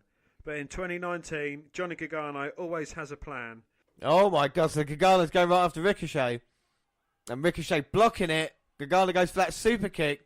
But Ricochet blocked, hit the bicycle kick. Oh my God. Tommaso Ciampa from behind, blindsiding Ricochet. The NXT champion is out here. And a huge DIY chant. He's staring at Gargano. Say it ain't so. Oh, the Black Heart staring at Johnny Wrestling. They're going to team up again for old time's sake, like they did on Ali B. Well, Gargano's beating down Ricochet as, again, Ciampa is the puppet master in all this. Pulling the strings here. Watch Gargano, who's completely changed. Attacking Ricochet. But Ali B comes from behind. Throws Ciampa into the corner. Oh, it's all going on. Gargano sends Ricochet into the steel stairs. But Aleister Black is kicking the shit out of Ciampa. And what's Gargano going to do? He's taking care of Ricochet. Oh, no. Attacks Ali B from behind. Oh, my God. Gargano, no. Super kick to Black. Oh, Aleister Black beat Gargano at the last takeover. And I don't think Gargano's forgotten that. And with all the history here with DIY, Gargano's got a mad look in his eyes. And Ciampa just walks by Gargano, beats up Ali B, Ricochet back in the ring. But he gets cut off immediately by Johnny Gargano. Gargano spins in, DDT's Ricochet. Looks like a tiger bomb there, Ciampa on Black. And DIY looking down, is this going to be the scene at TakeOver with Ciampa and Gargano? Well, they don't really acknowledge each other. They just Gargano picks up his Ciampa picks up his strap and leaves, and Gargano gets out the other side of the ring. No, both men have definitely sent a message. Can Gargano leave with gold at TakeOver? It seems to be closer than ever. The thing with Johnny Gargano, you don't know if he's going to hug him or beat him up. Oh, he's about to shake hands with Ciampa. And Candice LeRae is out here, Gargano's wife. She's like, you shit up in the past couple of years. Which is Johnny Gargano just transfixed there on what could have been, and did Candice LeRae snap him out of the trance? I think he did. You know, we talk about the ultimate puppet master, Ciampa. Seems to have this kind of control over Gargano. We're not seeing even his wife. It's difficult saving him. What do you think of the closing segment there on NXT? I thought it was good. It's built up the two main matches for NXT TakeOver. You know, we teams the week before and the women the week before as well. So, yeah, you know, it is a good bit of building up. And again, it leaves a lot of anticipating. Is one going to help the other in their significant matches? Well, it's an interesting thing. Will we see a DIY reunion at TakeOver? And we now know what we're getting after TakeOver with Shai and Sane versus Duke and Shafir. And also, you know, we'll talk about the tag team division. I think needs a little bit of work on NXT at the moment, but I think it's still quite exciting times. And with a split between Undisputed Era, you know, maybe NXT will go in a new direction of starting the 2019. And also starting 2019, we've got obviously the first NXT TakeOver, but look back at the year-end awards for NXT 2018, and the kickoff started. Dan, what are your notes so far on the kickoff? Well, we've got Charlie Caruso, Sam Roberts, and Pat McAfee at the panel. As you know, you mentioned that McAfee signed a deal with NXT. He's going to be talking about the matches. They've just been running through the card. Ricochet's turned up with his gorgeous title belt in a lovely suit, and we've got Sarah Schreiber. She's announced, like, you know, they're going to be giving out the NXT awards. And the first one goes to Ricochet, and he is the breakout star of 2018. Wow. So, yeah, are you happy with that award being given out? I am very happy, yes. He certainly has had a great 2018. Yeah, without a shadow of doubt, and we'll keep you updated what's going on the network so you can still listen to us, because we're just about to run through the card and we talk about an in-depth analysis to the event that starts in just about 45 minutes time. We cannot wait. We'll start off with Matt Riddle versus Cassius Ohno, a match maybe that you're not looking forward to that much, but I am, just because of the kind of styles that we're going to see. Matt Riddle, as we know, is MMA, and you know, the kind of kicks and the chops and quite aggressive way. I like the submissions and that kind of stuff as well. A bit like Kyle O'Reilly, but we'll talk about him in a little bit. And I think Ohno can bring that as well. I think it's going to be a really hard-hitting affair, kind of really stiff shots, submission attempts, And I think we're going to see a lot of things because Cassius Ohno, like we said, carrying a lot of timber at the moment. It's going to be difficult for Riddle to try and take down and try and get onto the mat and get that bro mission in. So I think we can see a lot of strikes and a lot of kind of hard hitting affair. Cassius Ohno can bring it. Just because he's a veteran of NXT, like we talk about, and does put people over, doesn't mean that he's here to take over here tonight to put people over. Now, remember Velveteen Dream? You know, he was there losing takeover after takeover. I think until he faced EC3 at a takeover event and beat him. And ever since then, he's kind of blossomed into the kind of breakout star of NXT, as it were. And I think Cassius Ohno tonight, he could upset the odds. A defeat for Riddle might help Riddle out with the fans getting behind him a little bit more because he does show that kind of cocky, arrogant side. That's not helping him out, Dan, is it? Yeah, so he beat Keith Lee, you know, the referee's back was turned, low blow, rolling elbow, and that was it for Keith Lee. And, you know, everyone thought he could have been some hot shit on the cards. That is what I'd like to see anyway. I hope that Cassius Ohno lasts a lot longer than their previous takeover match of about, 6 seconds? Yeah, 6 seconds, yeah. But do you think the Riddle character's not going to help him out with the fans after a while because he is a bit too cocky, you know? I think it's going to grow a bit stale, you know, with these 3-letter, one-word chants, you know, bro, yes. I think it's going to get old. It's going to get boring.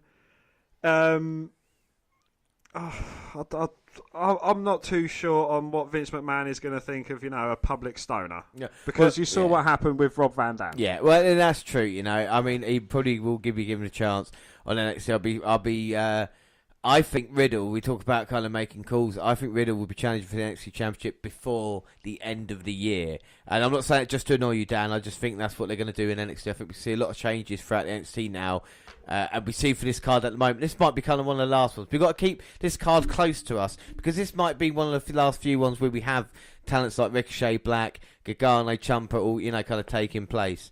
And we've got Riddle and Ohno. You know, Riddle's there to kind of take on the mantra of people like CN who have been there in the past, of course, Drew McIntyre and Bobby Roode, and you know, and things like this as well. You know, and if we talk about those type of matches, can Riddle and Ohno deliver a classic? Maybe not, you know, but I think it's going to be hard hitting fair. If it starts off, at least the crowd are going to be hot for it. And I think Riddle will probably go over in this one, but I think Ohno's going to show that he's here to play in that way, you know. Anything else about anything about Riddle or Ohno? Oh, no. All right, so up next is the tag team titles. It's the Undisputed Era versus the Raw Raiders. Now, are you actually looking forward to this match? I am in some respects because, you know, War Raiders, they've got a bit of retribution they want to get back on Undisputed Era. And, you know, arguably the two most secure workers in Undisputed Era as well with the titles, Strong and Kyle O'Reilly. Yeah. And this is the thing. They've kind of been the gel that's held the NXT Tag Team Division and Undisputed Era kind of together recently. Obviously with Fish's injury and not being around, Strong's taken his place and they've not missed a beat, and they work such been such a great tag team. You know, they used to wars with Authors of Pain. That's how long they kind of have been around now in this. We've obviously against Danny Burch and Oney Lorcan, but of course, you know, tonight it's to bring it with the War Raiders. Is there anybody else in the tag team division that could be in this position here? And you'd probably say no. You know, with Hanson and Rowe, you know, tonight they've got a huge chance to make a statement. But you feel this feud is kind of only really getting started, even though they've been feuding long before War Games. I think tonight, this is not going to be the end of it again. I think we will see this continue. And I feel the Undisputed Era carrying goal throughout 2019, a vital point of that is going to be Strong and O'Reilly, unless they decide to think, right, we want to take either O'Reilly and Strong out and put Fish back in the tag team and have one of them goes for the single championship. At the Undisputed Era, I know you don't like talking about it, but if you had to pick the four to go for the North American NXT in the tag, which four and what kind of position would you pick? My personal preference was I'd have Kyle O'Reilly for the NXT, Adam Cole teaming with Bobby Fish for the tag teams, and Roderick Strong with the North American. Yeah, no, I mean, the thing is, Roderick Strong can go in singles competition. I think that'd be a great thing. I think for me it would be obviously Adam Cole NXT, Kyle O'Reilly North American, and then Fish and Strong as a tag to see that work. But I think O'Reilly and Strong have worked so well, it would be a shame to kind of split them up at this moment in time. But I think they're vital for the Undisputed Era. And I think if they lose the tag team titles, I think the Undisputed Era have no power then. You know, and then the whole thing of what they were saying about we're going to take over NXT and run with our championships, you know, it's kind of like a mistake Adam Cole's been saying. Unless they're going that way with them evaluating Adam Cole, if they do lose, if they have no championships, and they're not in any more number one contender matches, are they, at the moment? So it's going to be a difficult time for the Undisputed Era. And that's why I think tonight they need to put the performance against the War Raiders. Will we see Adam Cole? Will we see Bobby Fish? I mean, we don't know. Have War Raiders got any tricks up their sleeve? The thing is, a couple of weeks ago, the War Raiders on NXT took out Undisputed Era, and that was 2-4. So even if the numbers might be against them, they still might better have the edge tonight. Dan, what do you think how it's going to go tonight?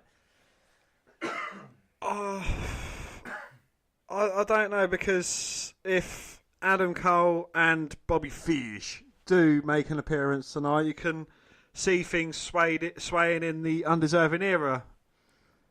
In the Undisputed Era's like way, but if you want to put them over as a strong tag team, you'd have them defending their title successfully with no outside interference.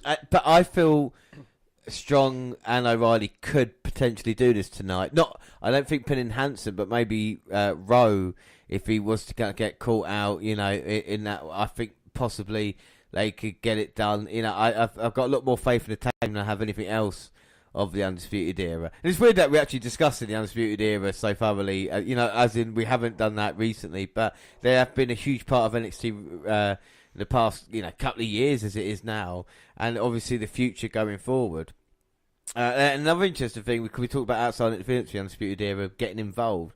We've seen it a lot now elsewhere, and another thing that's been really annoying me in the women's division is the amount of outside interference that we've been having, and that especially with Kairi Sane versus Shayna Baszler, which ruined a great 2 out of 3 falls match because of the interference from Shafir and Duke. I know they're getting a comeuppance on NXT the next episode, but still, I don't think it's right that we're seeing these both kind of gangs doing the same, unless they join them up, and then that makes sense in that way. But let's move on to the Women's Championship match, Bianca Belair versus Baszler.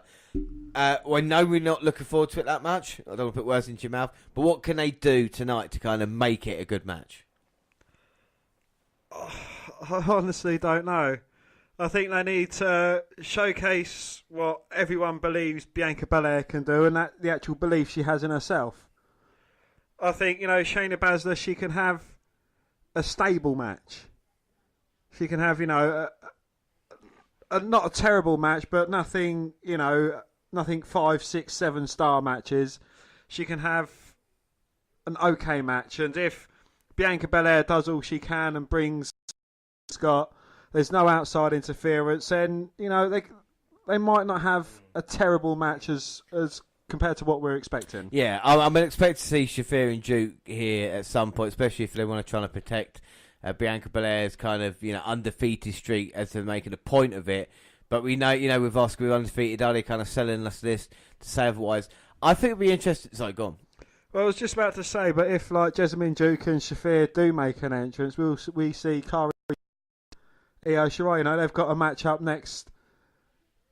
Yeah, NXT. next NXT, and that would make perfect sense. But would they go out to help Bianca Belair, or would they be going out to help her, or just to even the odds because they are so good? The enemy of my enemy is my friend. Yeah, exactly, and that's the interesting thing. And then one-on-one, can Bianca Belair beat Baszler? That's the question we'll be asking here tonight. I would love to see in this match Baszler being the kind of MMA fighter to Belair's wrestler, and mission attempts, you know, like grabbing the arm, and Bianca Belair showing her power by either picking her up, lifting her, you know, leg submissions and being able to break it, power moves, you know, gorilla press slams, you know, other kind of moves like this, and trying to show off what she can do, and it kind of being a back and forth match. Because I really worry if Baszler is working over Belair, working the arm like she does with opponents, the crowd, Bianca Belair hasn't got enough of crowd to get behind her at the moment. We don't know enough about her. She's a heel, you know, what is there to like? Himself the EST, undefeated, she's got long hair, She can beat everybody. She seems really cocky. What's there to kind of like about her and get behind? And if she's been put in submissions for 10 minutes with Baszler, I just feel the crowd might switch off. And they don't do that in NXT, and they usually get behind it, but I am kind of worried about this match as well, But again, we'll see what it is. The proof's in the pudding, isn't it, with takeovers? And as you said earlier, what did you say earlier to me? If you're not looking forward to it, then sometimes it delivers more, because you're not expecting it. So that's what we hope. So they're the 3 matches that we're not sure about. I mean, they should be good matches. Like NXT Takeover Blackpool, we said we weren't sure, and it delivered, because takeovers always do. But I think the next 2 matches are kind of the ones that are like, I cannot wait to see these matches, Well, these matches are definitely going to be living up to every expectation we have of them, because we've seen what they can do in other variations of matches against each other, against the other people in the matches, and they are great, and they're all solid workers and can do wonders in the ring. Yeah, I mean, these are probably the 4 best.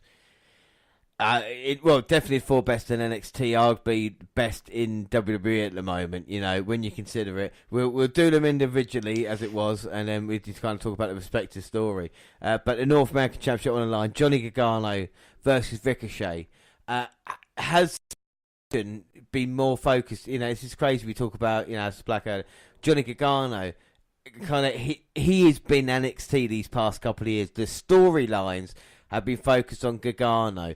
Kind of everything, even when you think back of, when Ciampa got injured and he turned on him, and in the losing streak that he had, he couldn't pick up a match, could he? And then the matches with CM where he came close but he can never get the job done. And then the feud with Ciampa coming through there, this heel turn that we've seen recently.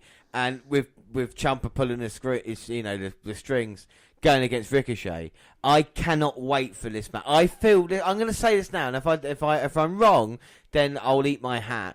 I feel this is going to be a 5-star match. This is going to be a match that we look back on and say, oh fuck, do you remember when Gargano and Ricochet went 1-on-1? Because Gargano is fantastic. He can go. And if Ricochet, if he turns it up the way that he can in this one, I don't think he can disappoint. Am I bigging it up too much, Dan? I don't think you are, no, because we've got the best of all worlds, because Johnny Gargano is an absolutely amazing technical wrestler, and throwing the high-flying, just technical wizardry of Ricochet. I mean, what more can you want from a match? Now, this is the thing as well. You can't. There's such story told. He's got the undercurrent of, like I said, Ciampa looking at it, and the Gargano wanting the championship to kind of prove point to himself, and maybe even to Ciampa. And Ricochet's kind of been caught up in this, and he's not really sure, what is this? He just wants to defend his North American Championship. He's not going to back down from a challenge, even if, the odds are against him. And I don't think Ricochet really had, if we look at his takeover matches, the ladder match was great. The super kick to Adam Cole was fantastic as well. When he got super kicked by Adam Cole, but I feel tonight we're going to see a couple of things like that. Just not only with story, but just kind of what each man can do in the ring. And I just love both of them. And then you got the NXT Championship on the line as well, with Aleister Black versus Tommaso Ciampa, and that's again, it's the entwined stories, aren't they? So you have to talk about them both in that way. Yeah, indeed, and the thing that I like most about these 2 matches is that 3 of them could legitimately be 205 Live wrestlers, but they're not. Yeah. They're going for 2 of the top 3 titles in NXT. They've produced match after match after match of the year candidate. And, it is, I can see at the year end, the best match is going to be an NXT Takeover match. I mean, without a doubt, you know that they're going to deliver. And you talk about these 4 men, you can... And I would maybe put Velveteen Dream and Adam Cole in there and say, any of this combination of matches are going to be fantastic, because of what they can deliver in ring. And I think with Aleister Black and Tommaso Ciampa, you're going to have a real story, because Ciampa's been playing such a great story right now that, it's his Goldie, he loves his championship. That's all he cares about. The reason why he did that to Johnny Gargano is because he wants in the first place, and he's been paid right. That's the best bad guys are the bad guys that believe that you can believe in, their goal in mind and what happened to them. You kind of feel sorry for them in a way as well, because you feel Ciampa. You look at DIY matches now, how much punishment they took. They took a shitload, and Ciampa, since he's turned, has won the gold. Is that against Ciampa now? No, it's not. And exactly the same with Gargano. That's what he's thinking now. Is it his time with Ricochet to finally win gold and put away the one and only, the one they say the man, the man that gravity forgot. No offense to Neville there, and it's just incredible. And then Aleister Black as well. You throw him into the mix, and you just got it made. Well, say you brought up Neville, but what an amazing match Ricochet and Neville could have had. Yeah, and that's the thing that. Neville went up to 205 Live, and he was in NXT the kind of wrong generation. He was going against Bo Dallas in a ladder match as opposed to kind of Ricochet in a ladder match. Just imagine what that could have been. And the thing is that he could have come so much more. But I think tonight, what we're going to see the kind of 4 biggest stars in NXT going at it, and with Aleister Black involved against Ciampa, it's going to be a story. It's going to be a great match, and you wouldn't be surprised if you saw Gargano involved in it as well. That is the thing. There's always what kind of control does Black have over Gargano, or what kind of false sense of security is Gargano lulling Ciampa into? Yeah, I mean, and this is the thing, that we ask ourselves is what we're going to see here tonight. There's so many questions. And the thing about takeovers, if we talk about it, is kind of like, even with the Women's Championship match, and we're saying, is there going to be outside interference? But there's normally not a DQ, is there? Normally not a count out. It's normally just a 1, 2, 3. You kind of guarantee that at takeovers that you're going to get a clean result. No matter what, even if the heels do win, with the kind of referee distracted, it's not going to be DQ. And I think tonight we're going to see that in all the matches here tonight. We've got, how many championships on the line here? We've got 4 titles on the line here tonight. And, conceivably, every one of them can change hands. Could you say that in a WWE pay-per-view, No, you definitely couldn't. You kind of know going into WWE pay-per-views that a few of the predictions or spoilers of what's going to happen, but with this, they definitely legitimately could go anyway.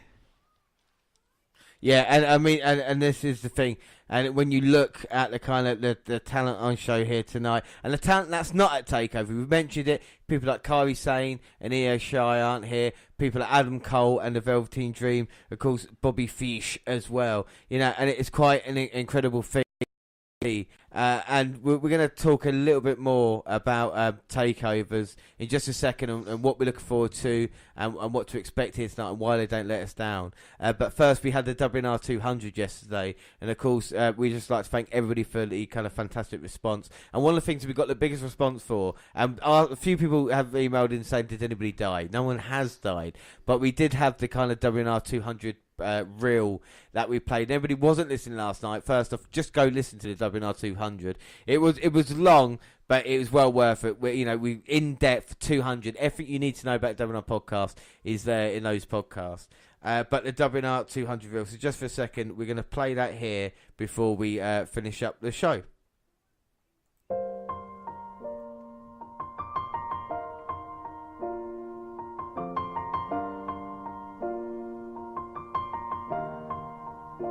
It's been a long day without you, my friend, and I'll tell you all about it when I see you again.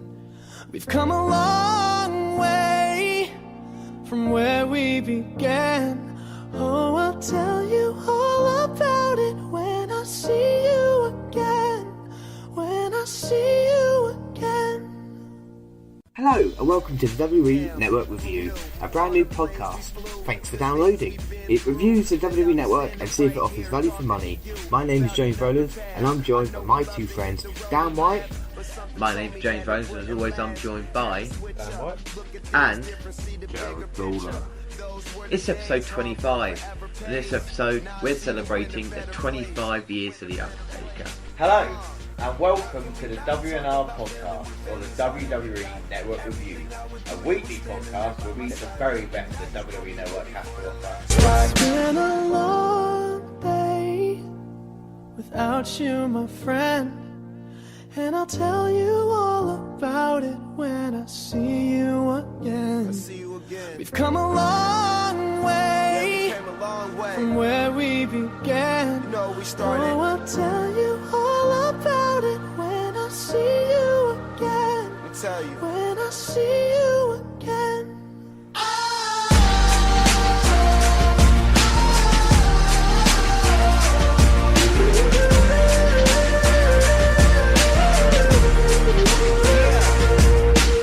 My name's James Rowlands, and as always, I'm joined by and it's episode 50 today. Hello and welcome to the WNR podcast. I am James Rowlands, and as always, I am joined by Dan White. and it is a very special episode today because it is episode 75. Hello, I am James Rowlands, and as you can tell, we are live. And as always, I'm joined by I didn't say your name that time. You see what happened there? And it is the WNR 100.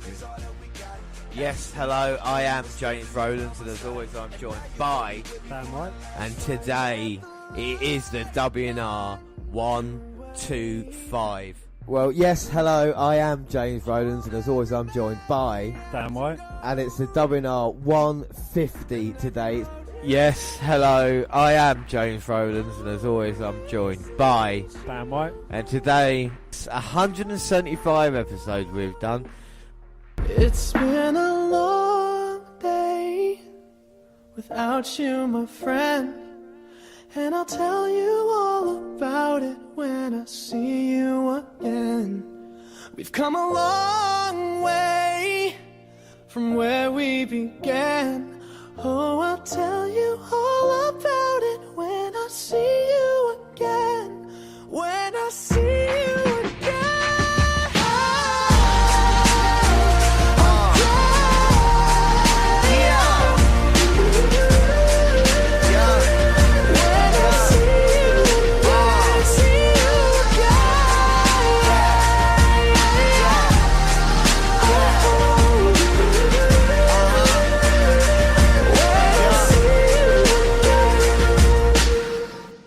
There is not a dry eye in the house right now, so that was WNR200, and there's going to be plenty more stuff to come. But what's happening on the WWE Network at the moment with their pre-show, Dan? Well, they've been giving out some more awards. We've had Tag Team of the Year, Undisputed Era, and Bobby Fish accepts that award, and he goes out and rings the bell next to the announce panel. We've had Match of the Year, Johnny Gargano versus Andrade Cien Almas. And what a match that was at TakeOver last year. Quite incredible. I mean, I think Dave Meltzer gave it a kind of 7 out of 5, and we couldn't believe it's a 45 minutes long and just a complete classic as it was. Male Competitor of the Year, Ciampa.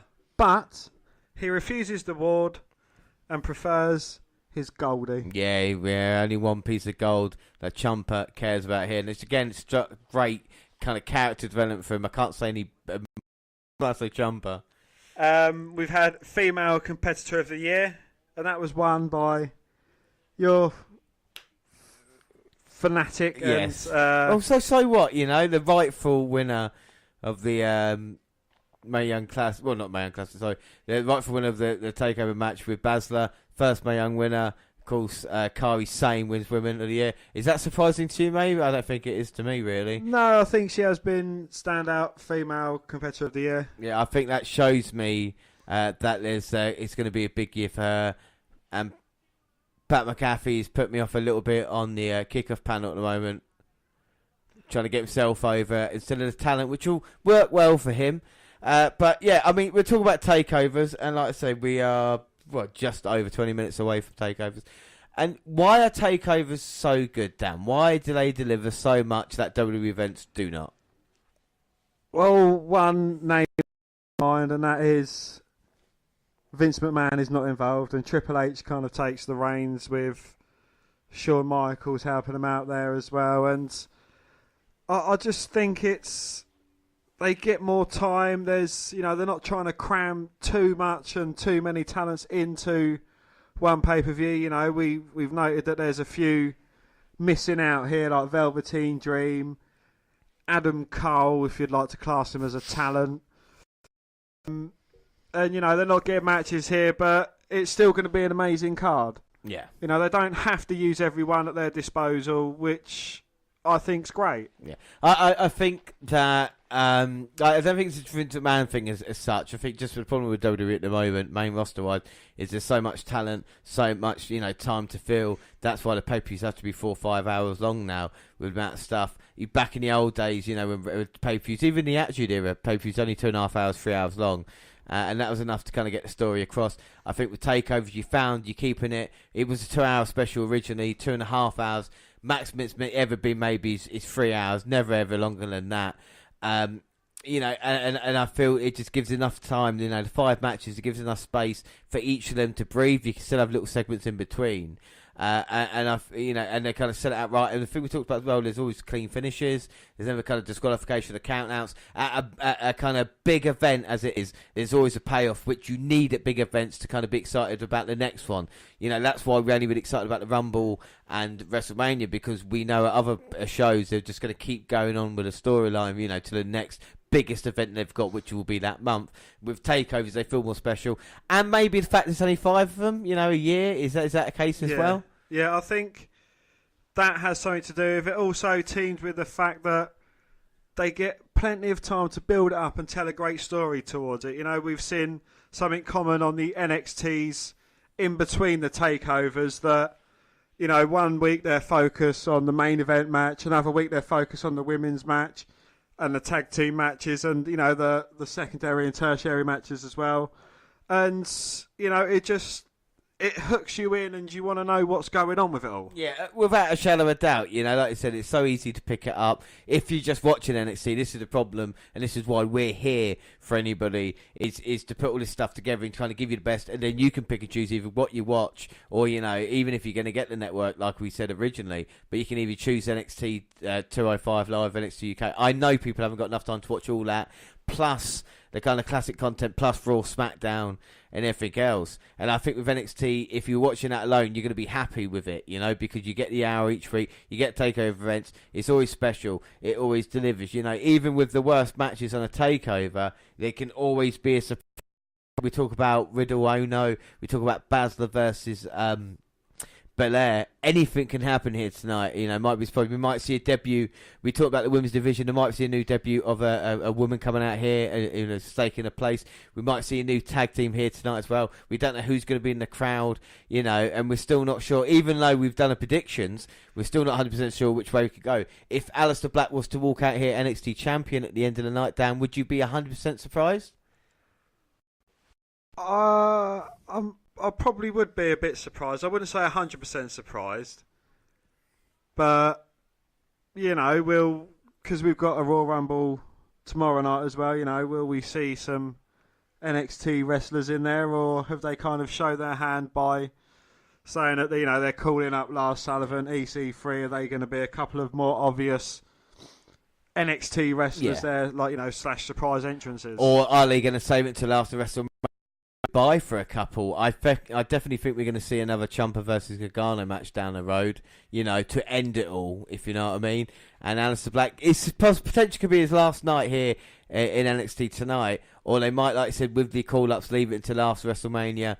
So, you know, possibly they could continue it. You could have a tag team match between, you know, Ciampa and Gargano versus Black and Ricochet in the next takeover at WrestleMania, and you wouldn't argue against that either.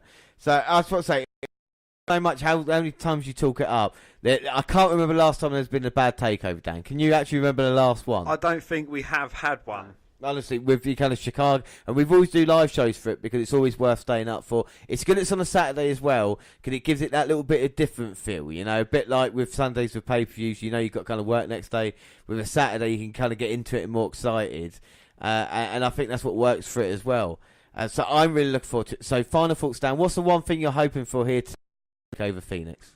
Personally, I hope that the Riddle Ono match delivers and the Baszler Belair match delivers as well, and we get, I don't know, a surprise debut That'd be nice, yeah. That'd be nice. Or someone else to get thrown into the mix, whatever. Whether it's a woman, a tag team, or a male competitor as well. Yeah, and I think I'll play into that, and I think that's what I want tonight as a statement.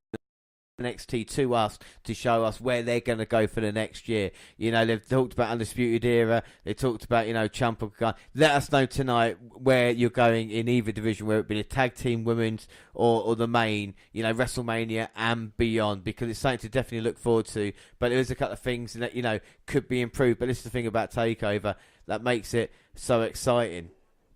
But we are not done this weekend just yet, even though we had the WNR200 yesterday. And, of course, today we're live for NXT Takeover Phoenix. Tomorrow, Dan, we are live again, aren't we? We are live again, yes, and it is 10 o'clock. 10 o'clock, yeah. 10. We nearly got it wrong today with 11 o'clock, but we realised and started at 10 instead. So everything fine. We're live again tomorrow at 10, and we'll be doing live kind of talk alongside the WWE Network kickoff. There's 2 matches on the kickoff to look forward to. The Cruiserweight Championship, Buddy Murphy is a champion. That's all I'm going to say about that. And of course, we've got 205 live from there, and a lot as well. I think Rusev Nakamura. But anything else about Takeover, Dan? Before we leave it, no, nothing at all. I just hope we get well. I don't hope. I know we're going to get a good show. We are. And again, I hope I get a perfect score on predictions again. Yeah, and we'll bring you the winner of the Superstar for NXT of the Year, if you will, on the Takeover podcast. The actual, and it's to come out next weekend. That'll be out next Sunday. And of course, we'll bring you Royal Rumble live tomorrow, and Royal Rumble event will be out on Wednesday for the WNR podcast. But that is it. We're going to get ready for NXT Takeover Phoenix. But before we go, don't forget you can follow us on Twitter at WWE Network Review or at Vince McDan WWE. I'm at J_Rollins. Of course, all the Google platforms on Google Plus WWE Network Review. Send us an email to WNR Podcast at Gmail. And we're on Facebook. Yes, Facebook. You can come and find our page and give us a like with the WWE Network Review podcast, or you can come and find me and add me as a friend. I am Vince McDan. Why don't you subscribe to our YouTube channel, WWE Network Review Podcast? Got clips on there. Talk about Ricochet. He's going to get against Will Ospreay in a 6:30 challenge on our YouTube channel. It's WWE Network Review Podcast. Of course, all the clips for the shows that we've seen live as well. And the podcasts are on there. Same time they are like other places like SoundCloud. On your Also Spreaker Radio, where you listen to us now live. Stitch Radio. And iTunes, where you can download, subscribe, rate, and review there. But that is it. We're going to get ready for Takeover Phoenix, and we'll see you again in 24 hours for the WNR's Royal Rumble live kickoff. But until then, I have been James Rowlands, and as always, I was joined by Dan White. Thanks for listening, everybody, and bye. Bye.